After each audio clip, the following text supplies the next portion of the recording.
తెలంగాణ భవన్లో మాజీ మంత్రి కేటీఆర్ మాట్లాడుతున్నారు. ఇప్పుడు అలా చూద్దాం. ఉత్సాహవంతుడు, శాసనసభలో కూడా చాలా ఉత్సాహంగా మరి పార్టీ తరఫున కొట్లాడుతున్న తమ్ముడు అలంపూర్ ఎమ్మెల్యే విజయుడు గారికి, మాజీ శాసన మండలి సభ్యులు గౌరవనీయులు శ్రీ సలీంబాయి గారికి, మాజీ ఎమ్మెల్యే శశిధర్ రెడ్డి అన్న గారికి, గౌరవనీయులు అట్లాగే మాజీ స్పోర్ట్స్ చైర్మన్ గారు శ్రీ వెంకటేశ్వర రెడ్డి గారికి, గౌరవ చైర్మన్ అలంపూర్ జయరాముడు గారు, వైస్ చైర్మన్ విక్రమ్ గారు, అట్లాగే ఐజా చైర్మన్ గారు శ్రీ సురేష్ గారు. సురేష్ గారు ఇంటి పేరు సీఎం సురేషా? బాగుంది ఆయన పేరు. నువ్వు ఏ ఎన్నిక గెలవపోయినా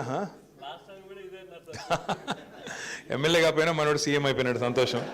సీఎం సురేష్ గారు, వైస్ చైర్మన్ శ్రీ మాల నరసింహులు గారు, గౌరవనీయులైన ఐజా మరియు అలంపూర్ కౌన్సిలర్లకి, అదేవిధంగా మరి అక్కడి నుంచి విచ్చేసిన సీనియర్ నాయకులకి, వారిని గెలిపించిన ప్రతి ఒక్కరికి, అట్లాగే మరి ఓడిపోయినా కూడా మరి చాలా గట్టిగా పోరాడిన మిగతా తమ్ముళ్ళకి, మిగతా చెల్లెళ్ళకి కూడా మనస్ఫూర్తిగా శుభాకాంక్షలు తెలియజేసుకుంటూ,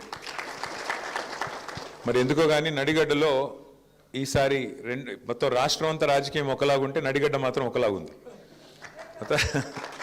ఉమ్మడి పాలమూరు జిల్లాలో మనకి శాసనసభ ఎన్నికల్లో కూడా 2 సీట్లు వచ్చినాయి. ఆ 2 ఏమి అంటే, ఒకటి అలంపూరు, రెండవది గద్వాల. సరే, గద్వాల్లో గెలిచిన ఎమ్మెల్యే గారు ఇవాళ రేవంత్ రెడ్డి గారి సంఖలో దూరినారు, పర్వాలేదు. కానీ మొన్న మున్సిపల్ ఎన్నికల్లో కూడా ఆశ్చర్యకరమైన విషయం నాకు వెంకటరామరెడ్డి గారు ఎప్పటికప్పుడు చెప్తా ఉన్నాడు. మనకు నడిగడ్డలో 4 మున్సిపాలిటీలు ఉంటే 2 అవుట్ రైట్గా గెలిచినాము, 1 దాదాపు గెలిచినాం. గద్వాల కూడా గెలిచినంత పని అయింది, కానీ కొద్ది తేడాతో పోయింది. కానీ మెజారిటీ చూస్తే మళ్ళీ కౌన్సిలర్ల పరంగా, ఓట్ల పరంగా మన పార్టీకే వచ్చింది. రాష్ట్రం మొత్తం కాంగ్రెస్ ప్రభుత్వం ఉన్నా నడిగడ్డలో మాత్రం మన ప్రభుత్వమే ఉన్నట్టుగా ఇంకా కూడా భావించాల్సి ఉంటుంది. సర్పంచ్ ఎన్నికల్లో కూడా చాలా గొప్ప విజయాన్ని మీరు అలంపూర్లో నమోదు చేశారు. దాదాపు 60-65% మరి సర్పంచులు కూడా మన పార్టీ గెలుచుకున్నది, మన పార్టీ మద్దతుదారులు గెలుచుకున్నారు. అట్లాగే కౌన్సిల్లో కూడా మళ్ళీ ఇందాక నేను చెప్పినట్టు అటు గద్వాల్ అయితేనేమి, అలంపూరు, ఐజా అయితేనేమి, వడ్డేపల్లి అయితేనేమి, మొత్తంగా మెజారిటీ కౌన్సిలర్లు మనమే సాధించినాం, మెజారిటీ ఓట్లు కూడా మనమే సాధించినాం. అయితే రాష్ట్రం మొత్తంలో మరి పరిస్థితి ఎట్లా ఉందో మీరు చూస్తూ ఉన్నారు.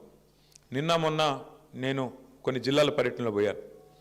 మొన్న నాగర్ కర్నూల్లో నిజంగా బాధ అనిపించింది. ఒక 2 నెలల పాపని, అమ్మాయిని మరి అక్కడ ఉండే కాంగ్రెస్ నాయకులు వారి అహంకారంతో, ఒక చిన్న పాప, 2 నెలల పాప, వాళ్ళ తల్లిదండ్రులు, వాళ్ళ నాయనమ్మ